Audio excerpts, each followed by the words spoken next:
할렐루야. 잘 오셨습니다. 축복합니다. 네. 자, 오늘의 말씀은 계시록, 요한계시록 6장입니다. 계속 요한계시록을 지금 나가고 있습니다.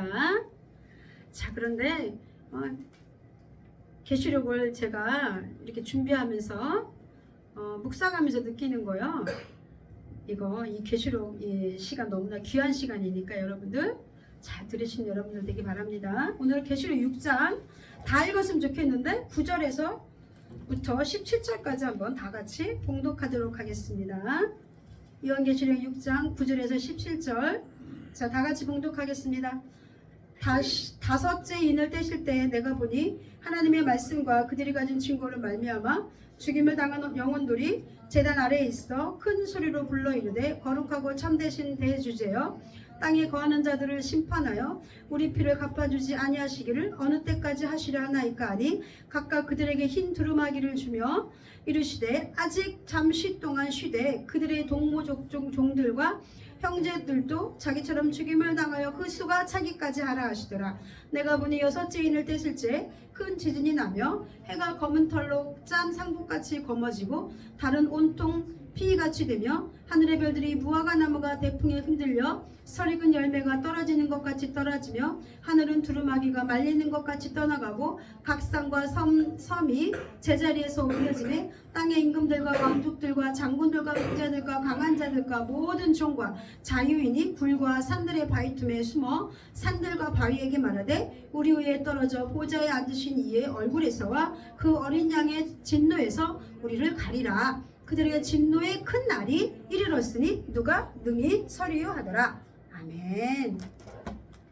자, 우리 이제 요한계시록 5장에서는 하나님께서 이제 오직 그 일곱 인으로 봉해진 그 두루마기를 떼실 분은 오직 예수님밖에 없다 그랬잖아요. 이제 그것에 대해서 말씀드렸고요. 이제 6장 드디어 일곱 봉인에 담긴 그 이제 심판이 시작이 되는데, 자, 이제 보겠습니다. 6장의 1절에 보니까요. 우리 주님께서 내가 봄에 1절 어린 양이 일곱 인 중에 하나를 떼시는데 그때 내가 들으니 내 생물 중에 하나가 우레소리에 같이 말하되 오라 하기로 2절 내가 보니 흰 말이 있는데 그 탄자가 활을 가졌고 면류관을 받고 나아가서 이기고 또 이기려고 하더라.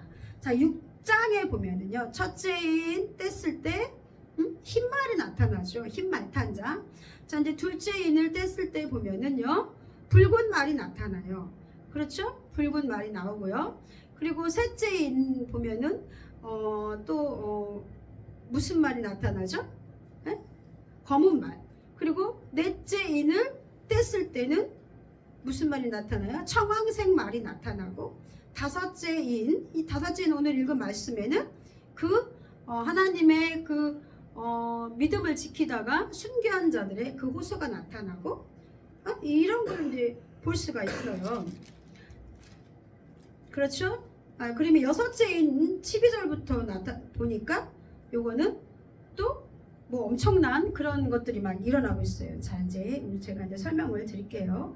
자, 이제 요것은 흰말은 뭐냐면은 우리 계시록 19장에 보면은 예수님도 흰말 타고 나오세요. 그 마지막 재림 때 오세요. 흰말.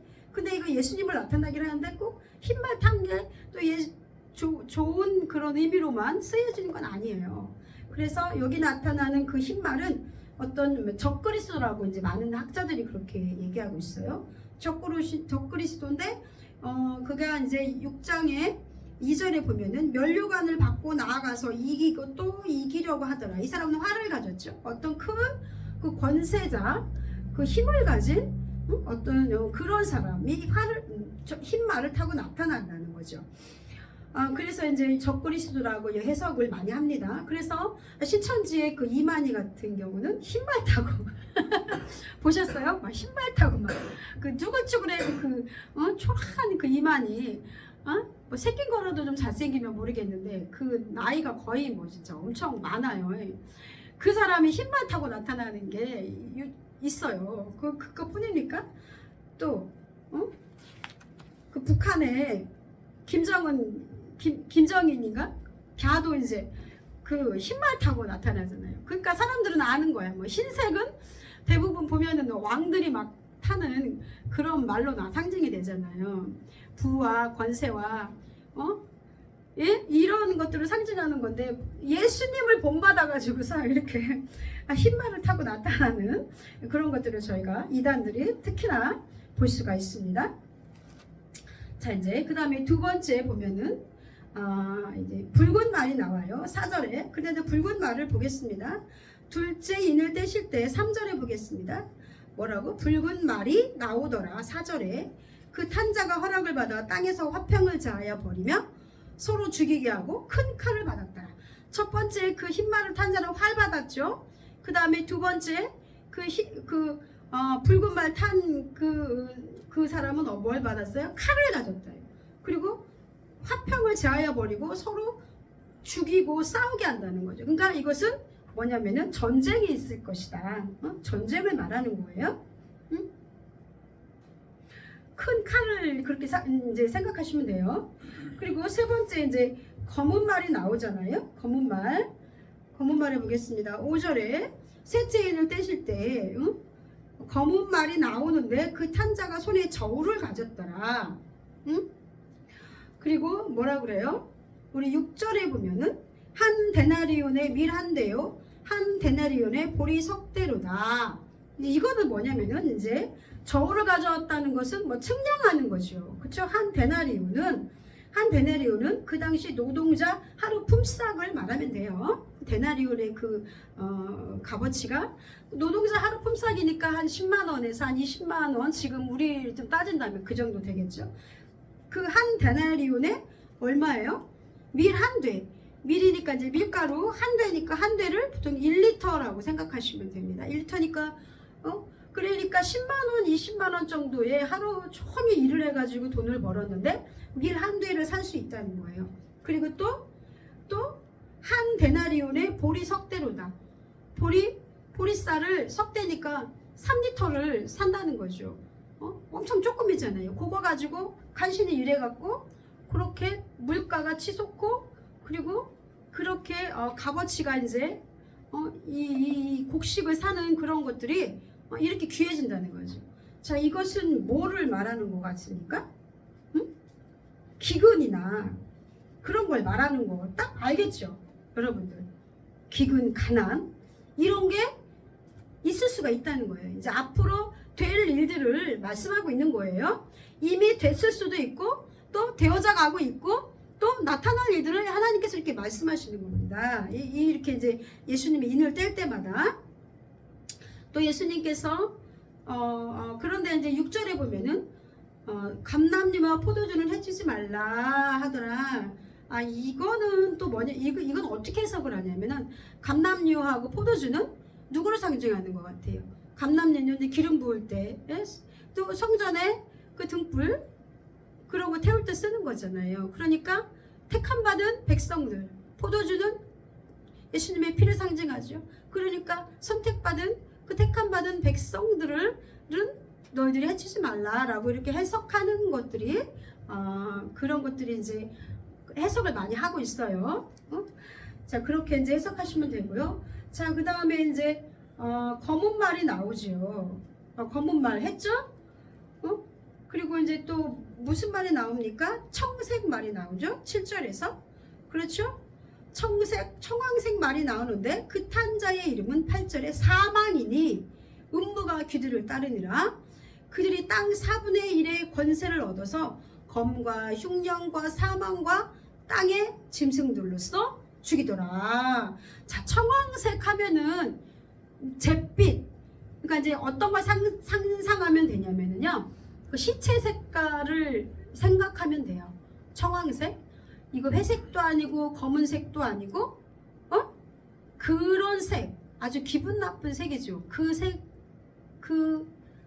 색의 말인 거예요. 그러니까 분명히 죽음을 상징하는 건데, 자, 그런데 사망이라고 분명히 말하고 있잖아요.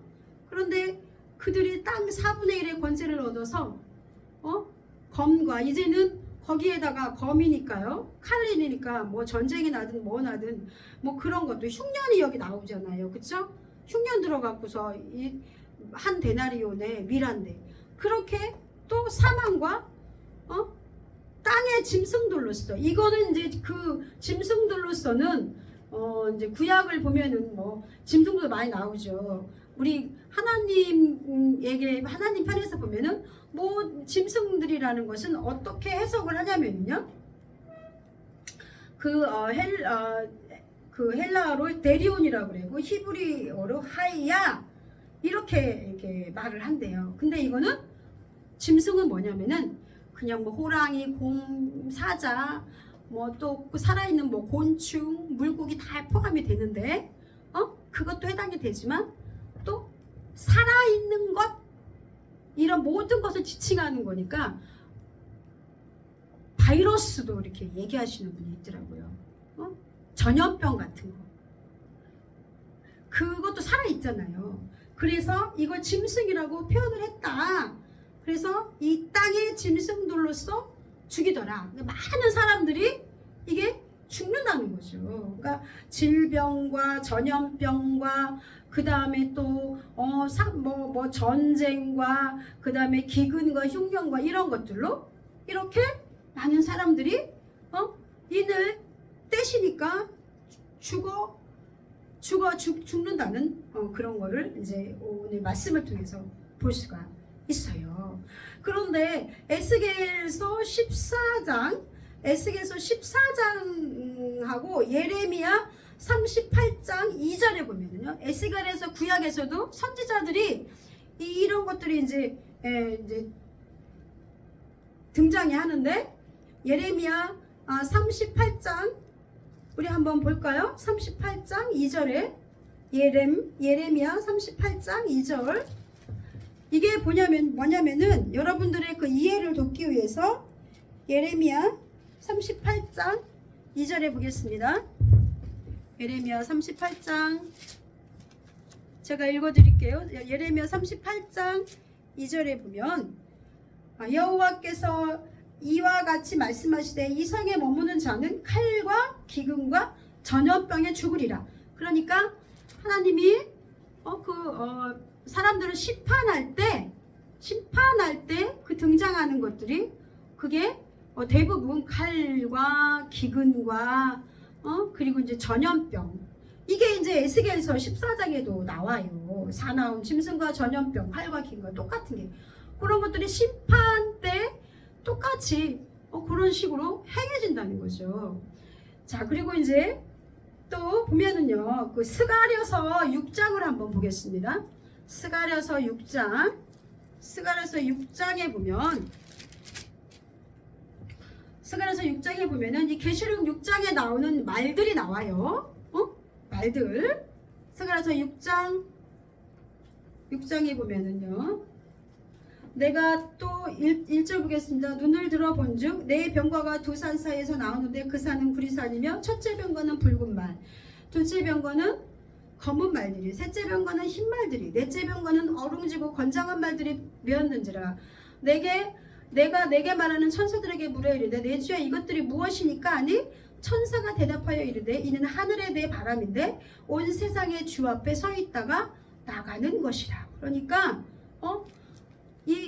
여기에서 이렇게 말들이 등장하잖아요. 말탄자들이. 그거는 이제 하나님의 그 심판을 행하는 그 어떤 영들을 말하는 거죠.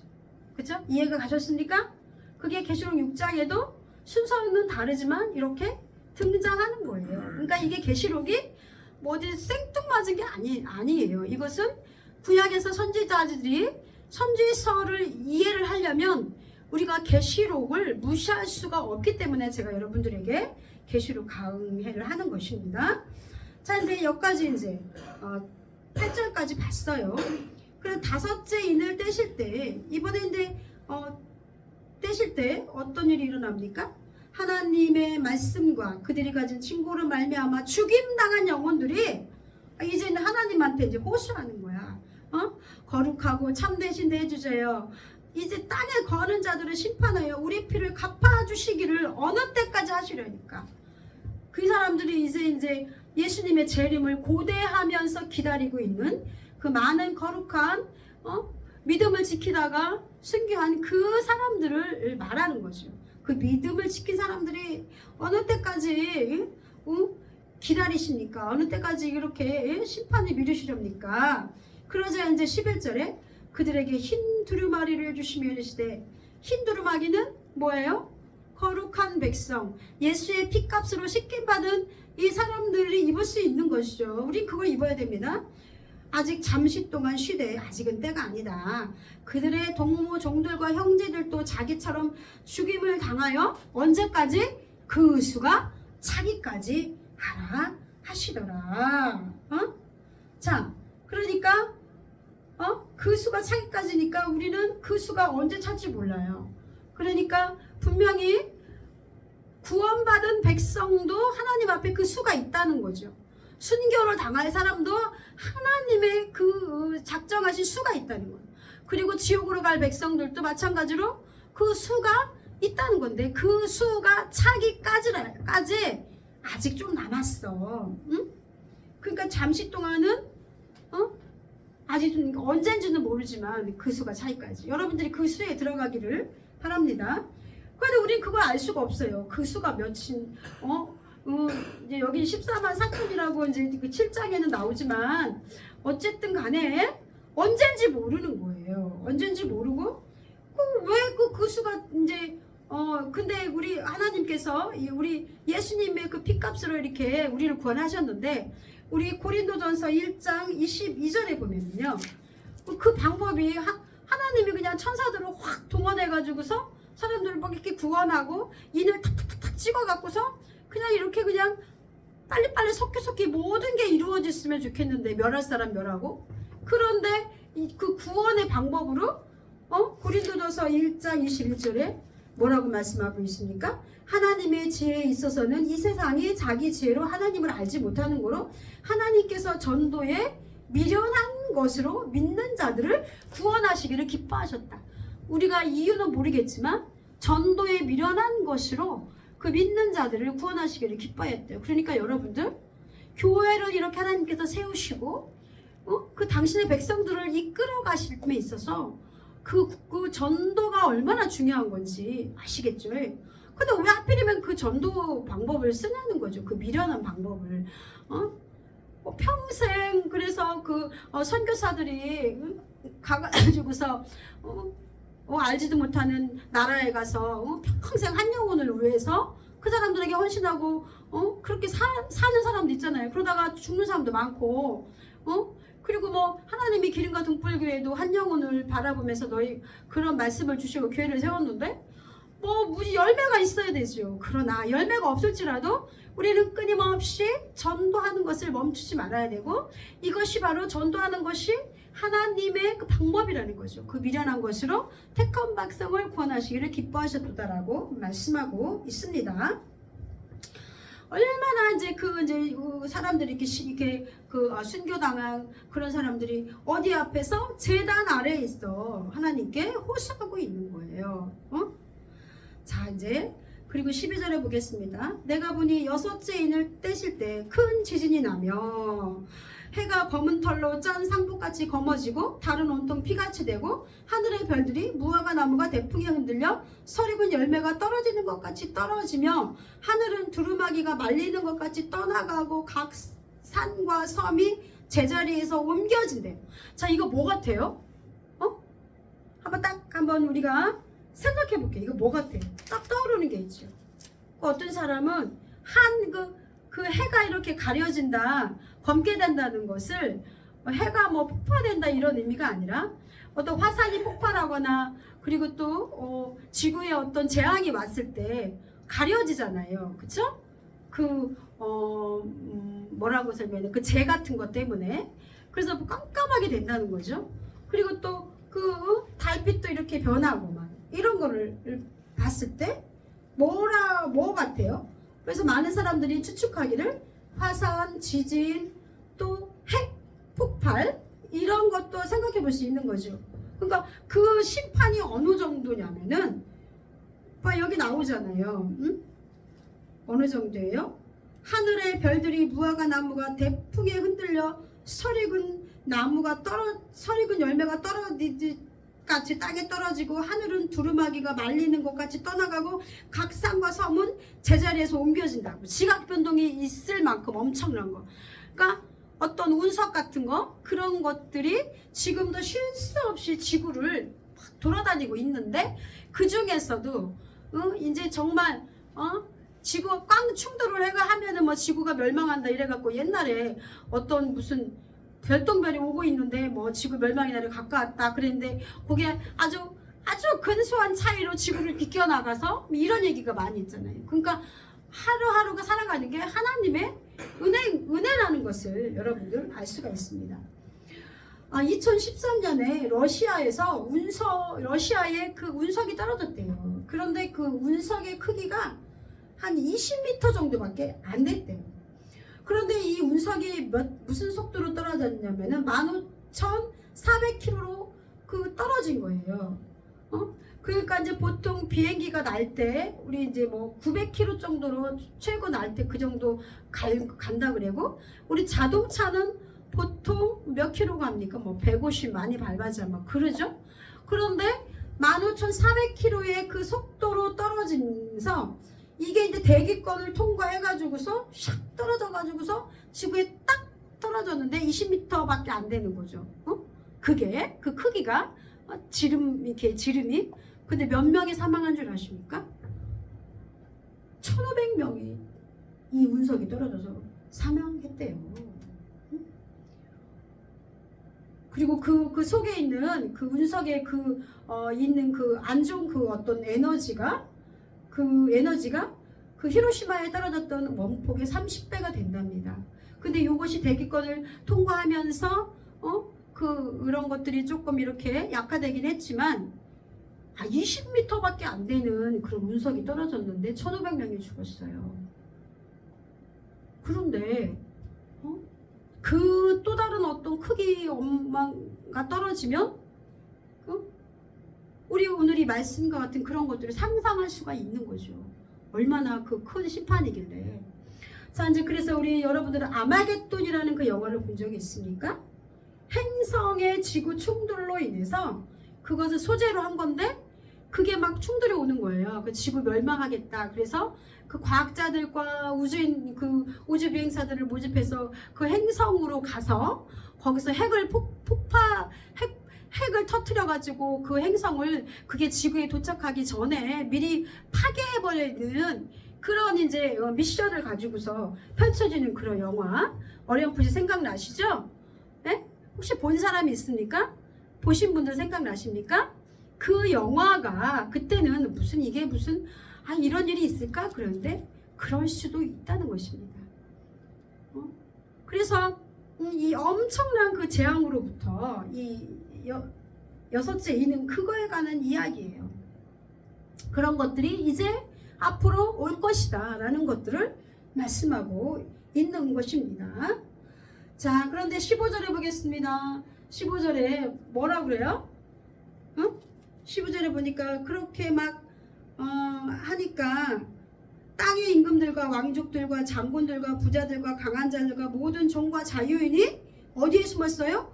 굴과 산들의 바위 틈에 숨어서 산들과 바위에게 말하되 우리 위에 떨어져 보좌에 앉으신 이의 얼굴에서와 그 어린 양의 진노에서 우리를 가리라, 이렇게 말하고 있는 거예요.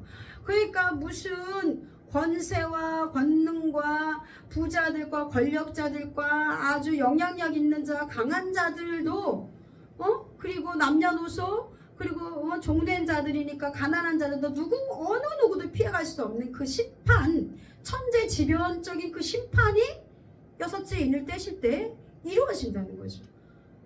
그 사람들이 이때는 이건 어떤 재앙이냐면은, 사람들이 처음에는 몰라. 막 비가 홍수가 나고 지진이 나면은 이거는 인간이 그 지구 그것도 환경을 잘 활용하지 못한 뭐 인재야 이러면서 지금도 곳곳에서, 세계 곳곳에서 일어나잖아요.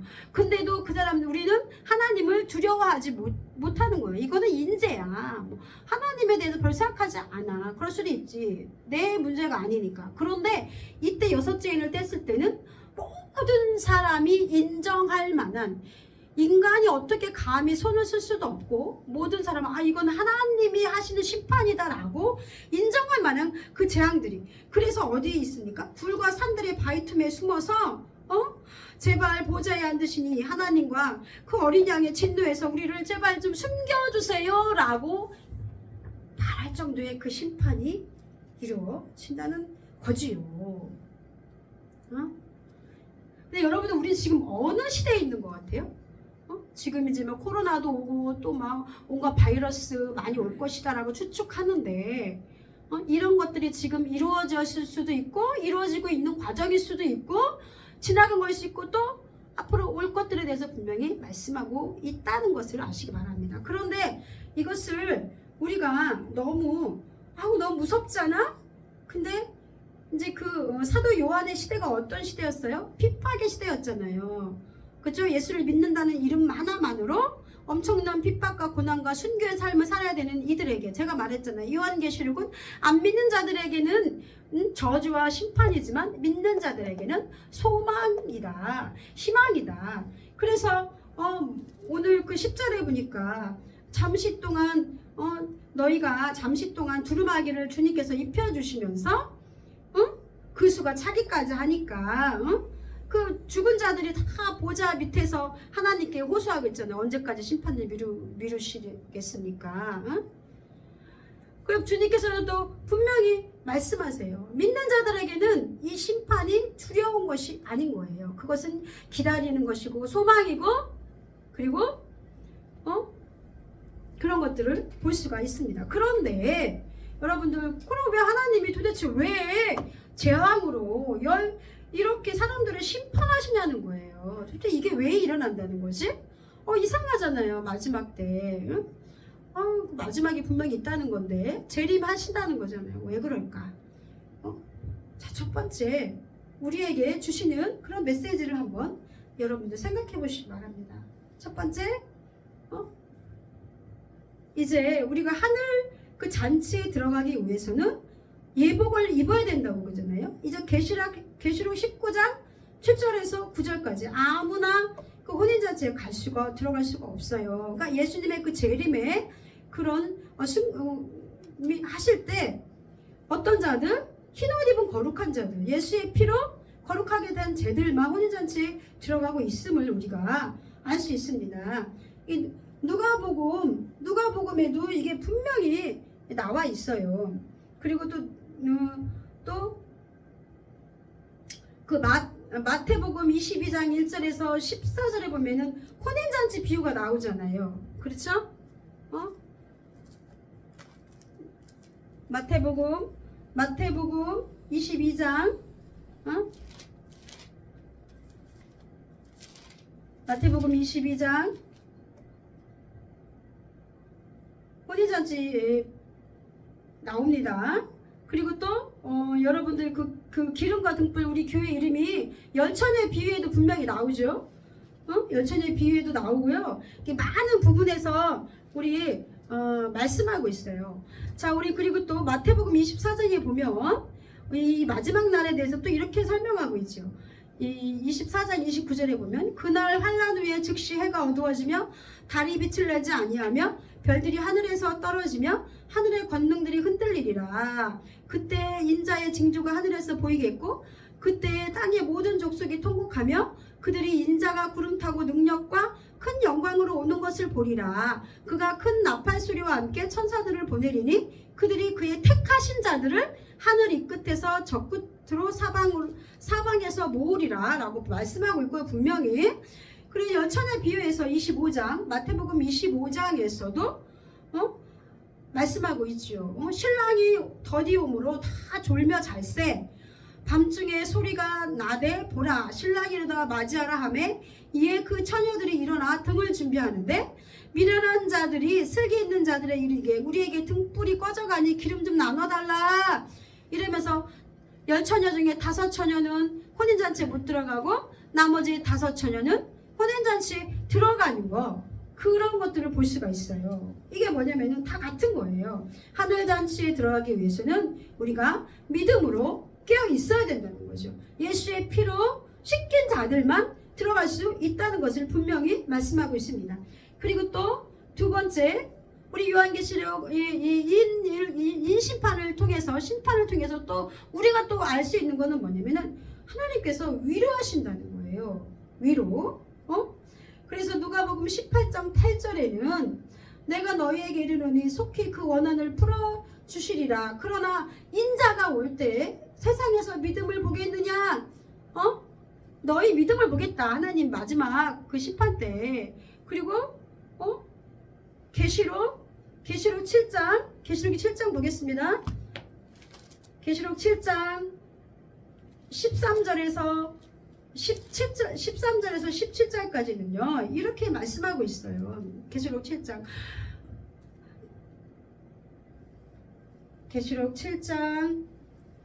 13절 장로 중 하나가 응답하여 나에게 이르되 이 흰옷 입은 자들이 누구며 또 어디서 왔느냐. 내가 말하기를 내 주여 당신이 아시나이다 하니 그가 나에게 이르되 이는 큰 환난에서 나오는 자들인데 어린 양의 피에 그 옷을 씻어 희게 하였느니라. 그러므로 그들이 하나님의 보좌 앞에 있고 그의 성전에서 밤낮 하나님을 섬기매 보좌에 앉으신 이가 그들 위에 장막을 치시리니 그들이 다시는 줄이지도 아니하고 목마르지도 아니하고 해나 아무 뜨거운 기운에 상하지도 아니하리니 이는 보좌 가운데 계신 어린 양이 그들의 목자가 되사 생명수샘으로 인도하시고 하나님께서 그들의 눈에서 모든 눈물을 씻어 주실 것이니라. 그러니까 너희들 슬퍼하지 마. 예수를 믿는 것으로 인해서 너희가 환난당하고 죽임을 당했을지라도 거절과 모욕을 당했을지라도 너희 슬퍼하지 마. 그날에는 내가 너희들을 이렇게 눈물을 씻어줄 거야. 너희를 생명수샘으로 인도할 거야. 내가 너희들과 함께 영원한 천국에서 그렇게 혼인잔치에 너희들이 들어와서 나와 같이 그렇게 살 거야. 영원히 살 거야 라는 것을 말씀하고 있는 것입니다. 자, 그리고 또 중요한 거, 회개를 촉구하는 거예요. 그렇게 계속 첫 번째, 두 번째, 세 번째 하는 거는 좀 너희들 좀 회개해라. 그래서 그 믿는 자들이나 믿지 않는 자들에게 회개를 통해서 한 영혼이라도 주께로 돌아오고 구원받기를 원하시는 거예요. 그러니까 너희들 하나님을 두려워하고 경외해라. 너희가 구주 그리스도는 예수님이시다. 그를 믿어야 너희가 산다. 너희가 거룩하게 착하게 옳은 행실대로 살아야 된다. 그래야 너희가 구원받을 수 있다라는 것들을 이렇게 심판을 통해서 말씀하고 있는 거예요. 그럼에도 불구하고 사람들이 돌아서느냐? 안 그래요. 지금 전쟁이 없었습니까? 기근이 없었습니까? 1차, 2차 세계대전 그 많은 거 있었고 전염병으로 수억 명이 죽어가는데도 코로나 때문에도 죽으며 코앞에까지 왔잖아요. 근데도 예수 믿으세요 이렇게 제가 전도 나가면 믿지 않아요. 그들은 그렇게 사람들 마음이 그렇게 아무리 심판을 하고 때리고 그렇게 해도 주님을 하나님을 인정하는 사람들이 생각보다 많지 않다는 거예요. 회개하고 돌아오는 자들이. 그래서 끝까지 우리 참으신 하나님께서 이렇게 심판을 통해서 말씀하고 있는 것입니다. 그리고 연천의 비유에서 말씀하고 있는 것처럼요. 그런즉 깨어있으라. 너희는 그 날과 그때를 알지 못하느니라. 언제 오실지 모른대요. 내가 기름과 등불을 준비하고 깨어있으래요. 이제 마지막 심판이 언제 올지 모른다는 것입니다. 여기서 기름과 등불은 많은 분들이 말씀하시기 말씀과 성령이다라고 말씀하고 있습니다. 말씀과 성령과 기도로 너희가 하나님이 너희 신랑이 오실 예수님을 준비하면서 늘 거룩하게 그렇게 살아야 된다. 언제 올지 모른다. 그날이 노아의 때와 같이, 노아 때도 몰랐잖아요. 먹고 마시고 시집가고 장가가고 이랬는데 노아만 혼자 방주를 열심히 준비했잖아요. 모두 다 죽고 노아의 가족들만 구원을 받은 것처럼 하나님의 그 심판의 때도 언제일지 모른다는 거예요. 그리고 맨날 왜 자꾸 맨날 이런 계시록 심판 하느냐? 그럴 수밖에 없어요. 내일 심판이 오면 여러분들 구원받을 수 있습니까? 생각하셔야 됩니다. 자, 이렇게 제가 정리를 했고요. 이제 7째 심판이 나오는데 잠깐 멈춰요. 근데 마지막으로 제가 계시록의 구주에 대해서 설명하고 넘어가겠습니다. 이제 마치겠습니다. 이렇게 이제 6째 인까지 뗐죠? 근데 7째 인부터는 떼면서 이제 나팔 재앙이 들어가요. 이게 끝나는 게 아니야. 그 나팔재앙이 7개가 나오고요. 그리고 그 이후에 또 대접재앙이 나와요. 그 대접재앙이 또 나오면서 이게 18장까지 계속 연결이 되는 겁니다. 계속. 그리고 19장에 어린 양의 혼인잔치, 재림, 그리고 대종말에 대해서 말씀하시는 게 나옵니다. 그리고 20장에는 천년왕국에 대해서 말씀하고 계시고요.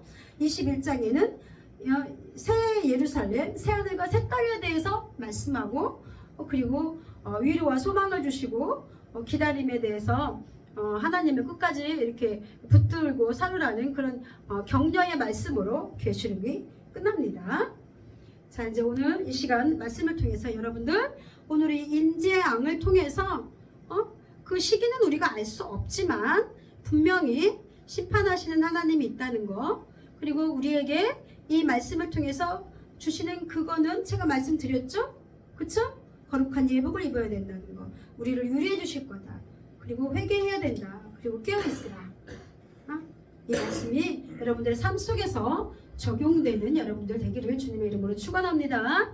기도하겠습니다. 할렐루야. 하나님 아버지 감사합니다.